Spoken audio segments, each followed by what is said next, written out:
Hi guys, I'm back again today with another video, and today we're checking out not necessarily secret number. Well, you know what? I'm just gonna call it Secret Sundays.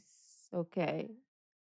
But yeah, we're checking out Denise on fan service, and I guess it's an interview type thing.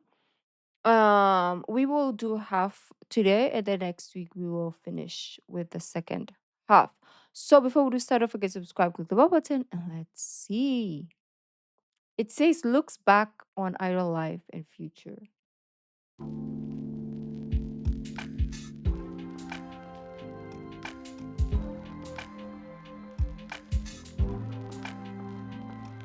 What got you into music originally, so that you were wanting to, do it as a career? Denise. Oh, I don't know if I've actually answered this one before. I got into music when I was really young.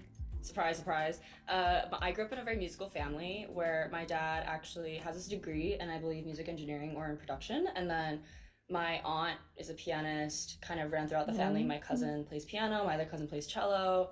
And, America, you grow up, you also play a lot of instruments in school or whatever, like band or whatever. I did chorus, of course, but like choir. But I always just loved music when it was playing. Ever since I was little, I grew up in church and I still go now, but then I loved worship, was my favorite part, and I would always just love singing. And whenever we would do little Easter things or whatever and we were on stage, I would love doing that. A big, I think, pivotal moment, which is funny. I don't think I've ever talked about this. My mom said when I went to preschool, there was like a little performance we had at the end of the school year, and we sang Ain't No Mountain High Enough as a bunch of preschoolers. Oh. And apparently, my teacher told my mom afterwards, after we did the performance, everyone's really shy in preschool, and they're like, whenever you're in front of people. I apparently was just having the time of my life, and my teacher told my mom, and she went, she has soul. And I don't know if that was maybe the moment that I realized I love performing, even subconsciously. But I do think since then, I don't remember a moment in my life that I didn't want to do music. Even when I went to school younger growing up, they go like career day, you dress up as what you want to be. I went as a singer. Oh. And I started taking it seriously actually really early on. So I think it's the end of elementary school. I was like, I want to do this for real. Great idea. You should always listen to what your 11-year-old self says, guys. But I went on and I did a lot of other things. Like I moved to LA for a summer with my family and with my mom, like my parents, they were supporting me and really grateful for that always. And I did little auditions here and there. And at the time, I wasn't exactly what they were looking for a lot of the parts. But as time passed, Korea and Asia, a lot of those influences and cultures became embraced within America and they became more interested in the cultures and things like that. So that gave me a lot of leeway, but I always just wanted to do music. I wanted to sing, I wanted to perform. I wrote songs ever since I was really young. And I don't think there was ever another thing that I wanted to do. I had a life plan, which did not go Mm. any way that it should have, but I'm very happy with the way it happened.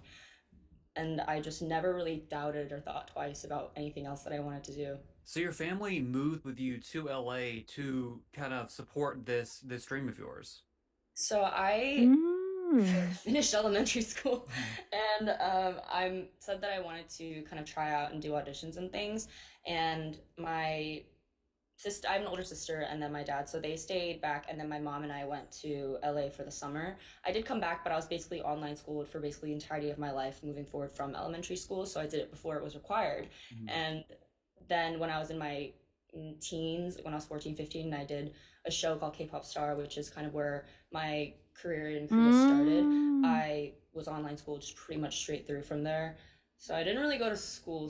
So I don't really know about all of the things that go on there. I think I'm catching up now in college, but my family supported me in that, and then they were always taking me to auditions or driving me or doing all these other things. Like whenever I would fly out, since I was so young, I really am grateful for this, where they would come out with me because I understand sending your child out at the ripe age of 14 to a country that you have not been to in like 20 years seems a Yeah. bit scary. So I was very grateful for that.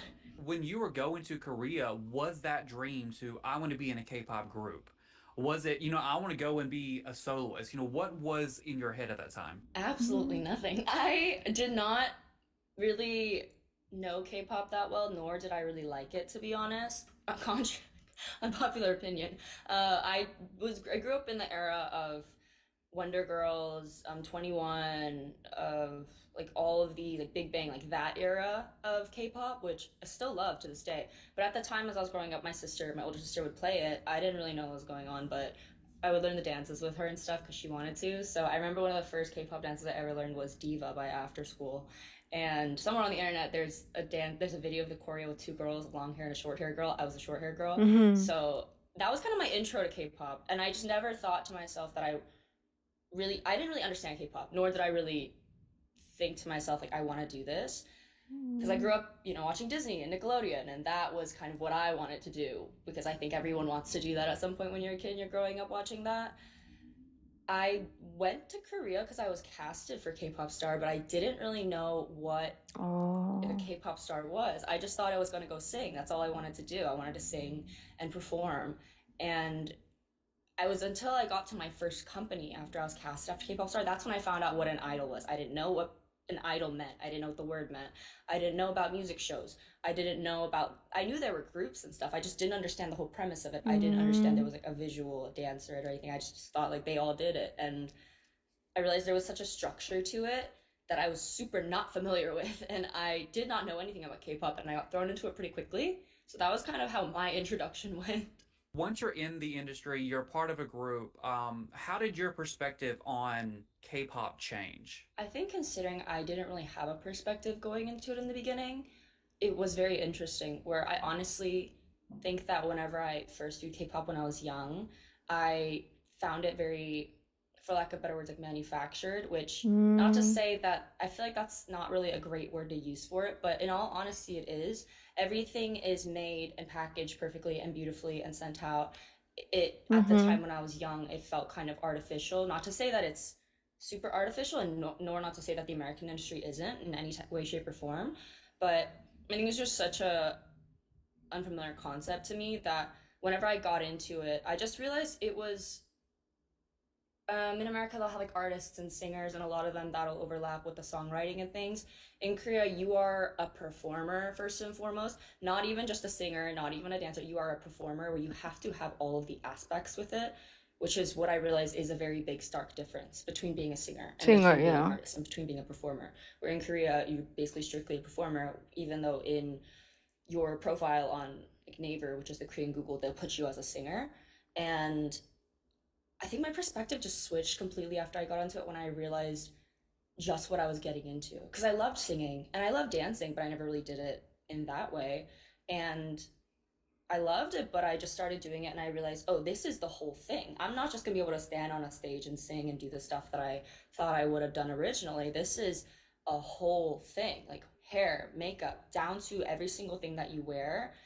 You are a brand essentially. And I learned this very quickly at a very young age where there's people that are likable, there's people that have different concepts, they're more charismatic, they're more cute, they're all these things. They put you in kind of a box, for lack of better words, but not in a bad way, where you need to be recognizable to people. Mm. And the easiest way to do that is to be unique or different, that or fit into the categories they've already set, which I realized, oh, I'm the token foreign member, like the English speaking one specifically, especially whenever I debuted, which was, I believe it's fifth gen.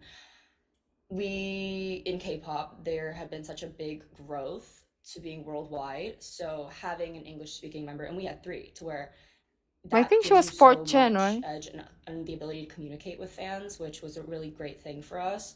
So I quickly realized, like, okay, they stamp it underneath it, like, okay, main vocalist, lead dancer, English speaker, maknae, like the youngest, all of those things, just so you have it. And it's all organization, and then you have your image. Like for me, I just always had bright loud hair, which is probably why I'm balding right now, but it's Mm. not like a bad thing. It's fun, and everyone has their thing. Like you introduce yourself for whatever you are. And not saying that that's fake, because I do know some people who sometimes that character is forced upon them, but Yeah. for me, I think mine was pretty genuine, considering I had been in the industry before I debuted, to where people already knew who I was. So at that point, the whole thought process of it, since I didn't know what an idol was prior, I didn't have any expectations. And then when I got into it, it was just very much so there was no learning curve. I was just learning, point blank, period. So I learned the role very quickly. And at that point, I didn't see any other role. but that was the closest thing at that point that I had to being the singer that I'd originally envisioned myself as. And it just had a little more structure and a couple more extra jobs with it. At what point during your kind of career with the group, those 2 years, um, was there a moment that kind of like changed for you that was like, maybe this isn't what I was expecting, or this isn't, the right path for me? Because especially looking at your music now, the style's completely different. So was there a moment during What does he mean by music now? Is she putting out music? Let me know because I want to hear too. So, yeah. your group activities that you were just kind of like, maybe this isn't my path? I think this Mm, is a inner turmoil that a lot of artists go through, especially if you go into the K-pop industry specifically, or just any industry in general. As someone who works in the arts, you have to slightly sell out for a bit if you want to be successful and do what you love. And this mm-hmm. isn't always the case, but for the most part. And I've talked about this in the past, where that's why people will do something either super campy or whatever it is, invest a ton of money or whatever it is that it takes to get you on that map. Mm-hmm. And as someone who was always under a label or in a company, I quickly realized after I was no longer in one independent how much they do for you. I always did know, but it also came to the point of I see what the advantage is to having a label, even if I know a lot of people who are unhappy in their labels or really happy in theirs. The labels will take care of everything, but the thing is, that also means you have to really trust them. Mm. And I know a lot of cases where people do not trust their labels, and it becomes a kind of weird passive aggressive kind of, they have a thing in Korean called dunchi where you're just kind of sensing off of each other, like, is something off, are they like, are we doing all right, like, are we chill kind of thing. And in terms of music, I think there was more of a moment where I was really happy with performing and I loved my job. I really did. There were a lot of struggles within it, which I think comes with any job, especially something as high profile as K-pop. Music wise, I just grew up listening to so much different kinds of music that I wanted to try everything. And I would write music on my own. And I had a few other members too who wrote music. And obviously, K-pop is its own genre. But within K-pop, what it is that so many genres are blended together, especially nowadays, where they have so many different writers from different places, and it's bringing in so many different new aspects into K-pop that I think K-pop used to have a very specific sound. If you know in Mm. 2016, like that era, especially if you go back to like Tiara, like that kind of age, and now the lines really blur, where sometimes I can't even tell if something's K-pop or if it's Yeah, not, if I'm true. just listening to it strictly. But on my end, I just wanted to perform and sing and make music. I wanted to songwrite and sing my music too, yeah, granted, but I didn't mind doing this first because I was really happy with people I was surrounded with too, and I felt that I was really blessed to have had the opportunity. That's interesting because she's not the first person who has said this as well. I remember when RM mentioned this and he got a lot of heat because he wanted to have artistic freedom. He was saying, "Oh yeah, this industry, obviously K-pop industry, doesn't allow you to grow." He said. So I feel like that's what Denise is trying to say is like she wants to grow artistically, just not boxed in to performing whatever the label will give them. And yeah, sometimes you can't do that in this industry, even if the genre in itself is growing. But still, like, I want to do my own music, but I want to perform my own songs, but I can't do that because, like, I'm in a group. We have different people, and not everybody wants to do my song, or the label doesn't even want to do my song. So it's really restraining growth of an artist. Opportunities that I had, because I do feel that I kind of got into it in a very organic way and nothing was too crazy at that point for me, because I've heard a lot of not particularly horror stories, but some pretty out there ones. In my career, there were moments where I realized that we have no control over the music that we get to choose, which is really hard, especially if you're someone who works in the arts or writes music, because you do want to be perceived and portrayed in a certain way when it comes to your music and you're singing in your style, especially if you sing, because when you're singing that song, it can either suit you or not. Mm. And you have to sing it live while dancing. And that can really become difficult if it's a song that's not in your genre or if it's not in your key. And that isn't something that sometimes you don't have control over as an artist because, like I said earlier, it's all given to you. It's all, for lack of better words, like manufactured. They have everything set for you, which is what the label does, which is helps a lot and takes away from the artist burden, but they just kind of give Mm. it to you at that point. You go, all right, and then you go to hair salon and dye your hair pink.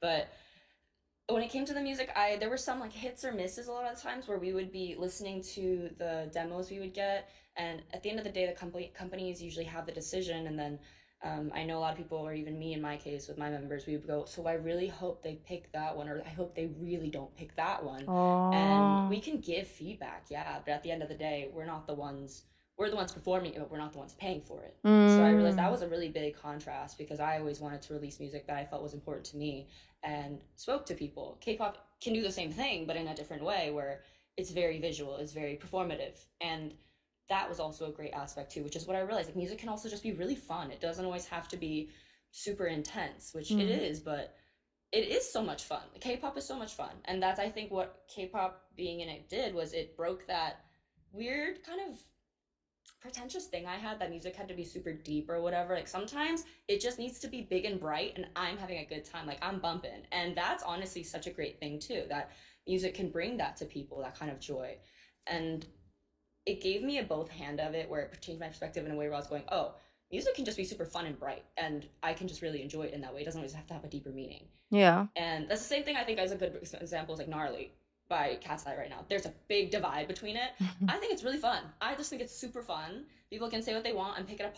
Yeah, it's a fun song, and I feel like um it's not my style of music, because like I like the deep emotional, but I also like like no words, just la la la la la la la la la until the end from start to finish. I would enjoy that as well. But if I had to choose, obviously, like a song that I would listen to maybe for the rest of my life, if I had to choose one song, I would choose something that is meaningful and deep, because when it comes to songs I like to listen to, for some reason I like the sad, deep songs. But I also like, oh yeah, I like the fun songs too, but not as often as the other. And my perception of gnarly is, yeah, it's a song for people who like it, but it's not for me. It's not my style, my type. um uh, if you want to check my reaction, it's there. Big divide between it.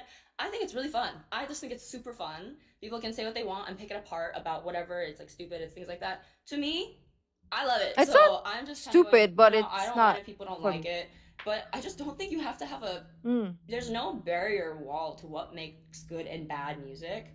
And K-pop made me realize there's no good or bad music, to be honest, sometimes.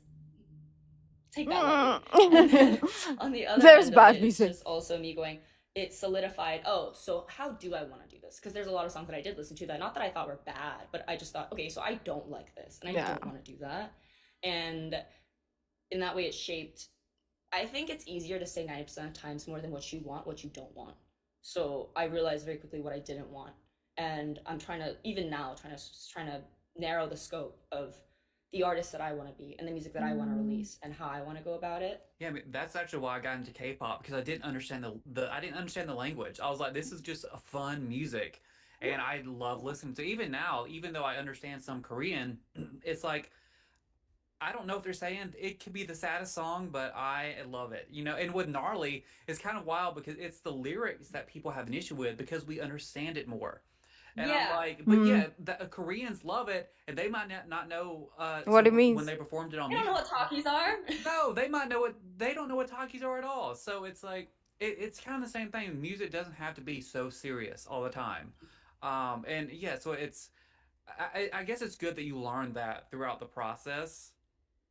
So Everyone's a critic at the end of the day, mm, and I just realized you don't always have to criticize stuff. If you like something, you don't really have to have a reason why you like it. You can just Yeah, it's just like I like it because I like my ears agrees with it, or I don't like it because my ears doesn't agree with the sound, right? And I don't like the fact that people think that we have to like the same thing or we have to dislike the same thing. No, this is what I always say. I was like, you can like vanilla chocolate, or I mean vanilla ice cream. I can like chocolate ice cream, and it's fine. Okay, we don't have to like everything. We don't have to be cookie cutter human beings. Okay, copy paste. You like blue, I have to like blue. Or you like purple, I have to like purple. No, be your own human being. If I like a certain group and you don't, it's fine. Okay, it's music is taste. Okay, we don't have to all like the same taste, because if we do, the world will be the most boring place in the entire world. The be like, damn, world will be the okay. That didn't make sense, but you know. always have to criticize stuff. If you like something, you don't really have to have a reason why you like it. You can just be like, damn, this is fun, like easy peasy. exactly, yeah. And just so my last industry question before I get into you right now, is and I asked the same question to Kim Seti or Alexa the other day as well. Mm-hmm.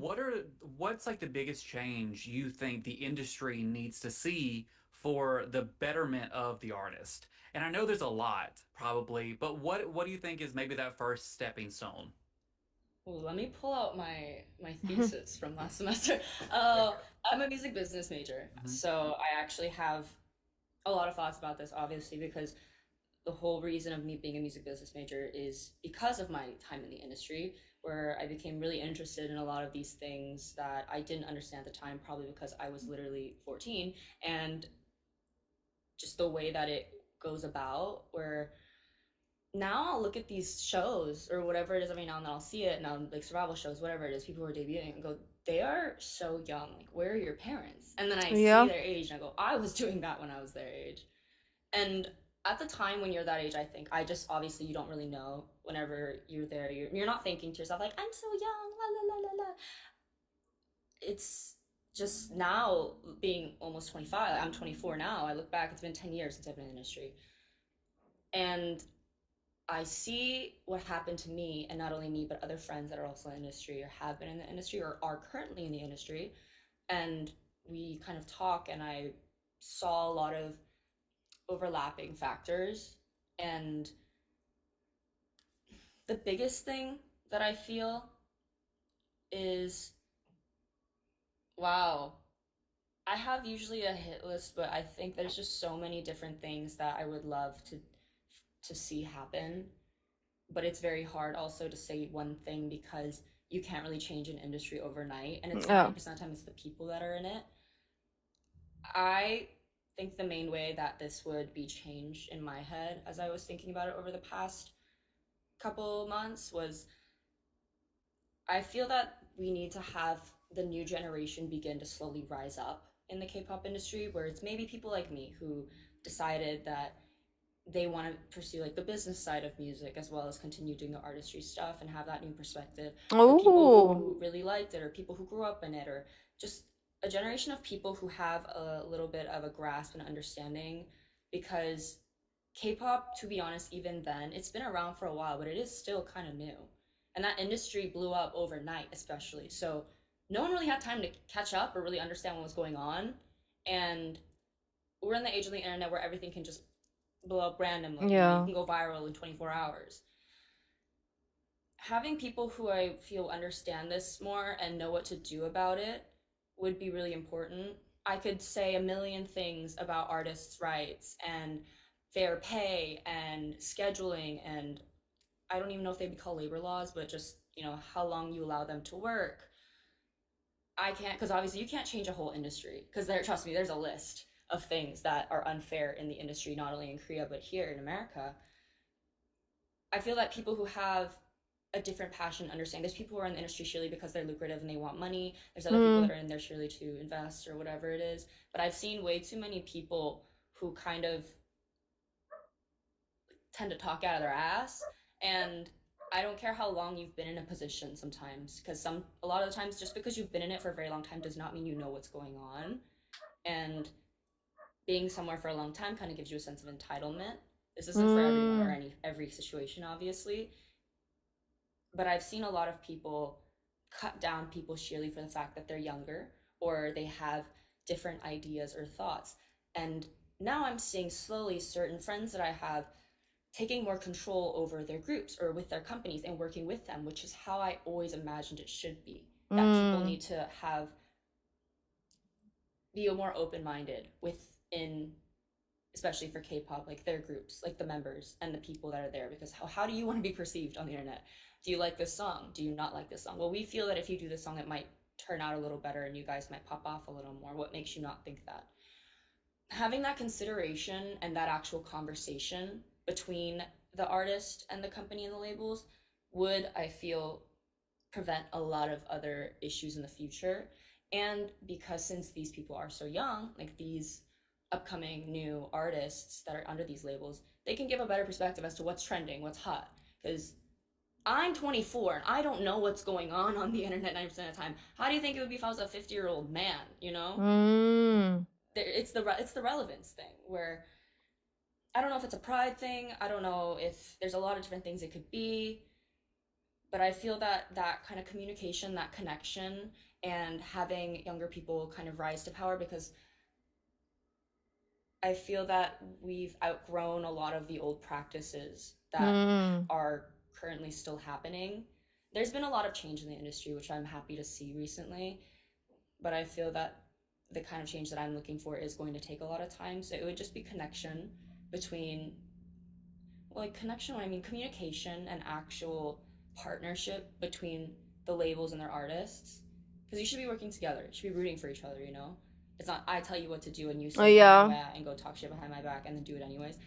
I don't feel like it should be like that. It should be that you guys are both signed on that contract because you want to work together, and that teamwork aspect, the partnership of it, and also just younger voices and generations who have the intelligence and the experience, if they do or don't have it, but just having that open mindedness to be able to create a new community that understands it a little more. That would probably be my biggest thing, because I feel like that would overall just fix a lot of the other problems that I would love to talk about, but I feel like that's like a main thing. Getting into your solo music, when you released your debut solo album, Me Before You, My gosh, yeah. yeah, and then so this was what 3 years ago at this point, Mm. Oh. almost 3 years. Yeah, so first of all, Sweet Demise is still my favorite song from that. I haven't Love heard. that song. But when you were creating your first solo work, after people knew you as this idol doing this K-pop sound, what was that process like? Were you like, oh, I want to Mm. completely just do me, or were you like, oh, well, they know me as this, so I need to ease into it? What was that like? Great question. So when I did Me Before You, to be honest, I have some beef with that EP where I don't I don't particularly consider that an official debut. I think that was more of just a passion project where I wanted to release something. So I don't actually particularly own all those songs. Those are all licensed type beats from YouTube, which I loved, and those producers are incredible. But those aren't mine. The first song that I ever released that was Dopamine, which was the one I released last summer. Me Before You was very much a test run on my end, so it was just kind of more of a project that I wanted to release. Mm. So much of it was me wanting to understand just what I could do musically Oh. with what I had. Because obviously, after my departure from the group, there were a lot of questions and there were a lot of opinions about me on the internet. And it's hard coming from a place of trying to be an artist, specifically, I guess, in my case, when you're always known as Denise from something. And I've Oh. always been known as Denise from something, whether it was like, Wow. Denise, listening to her talk, she reminds me of RM a lot because they have kind of like the same thoughts about who they are as an artist. They have that conflict. Um, when they're speaking. And only now did I realize this about her, because I didn't know her personality since I just watched their I did watch some of their personality type videos, but it wasn't to this depth, because obviously as an idol, right? Again, you are restricted to what you say. So obviously she couldn't say all this back in the day. So now that we're hearing her real, she's giving off the RM vibes a lot. Especially what she's saying right now as well. So that is crazy. Because who would have known how passionate she is about music at its core, if she couldn't talk about it, right? So I didn't know all this. Known as Denise from something.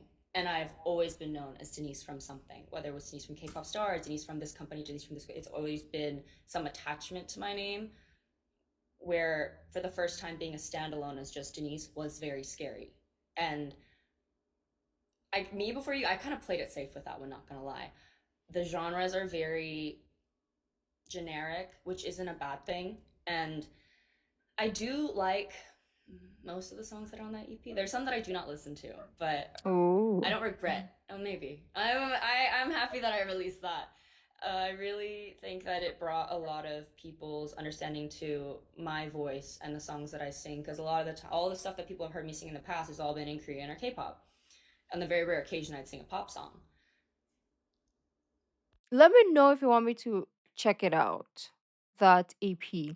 And sadly, I have to cut her off here, but wait, let me. Yeah, yeah, because he asked her another question like after 5 minutes. So yeah, this was very interesting. I like that we get to see and hear and pick her brain about her thoughts about the industry, and also what she's gonna do in the future, what she's planning to do in the future. It's really really nice. She's very smart. She knows what she wants, and she's very artistic, which I mean, I haven't heard her music, right? But I by the way that she speaks about music, you can know that she's for the arts. She's not just doing it because, like, oh, you know what, I want to make money or whatever. It's like really her passion. So I really love this. And thank you guys for joining. I'll see you next week for the continuation. Bye.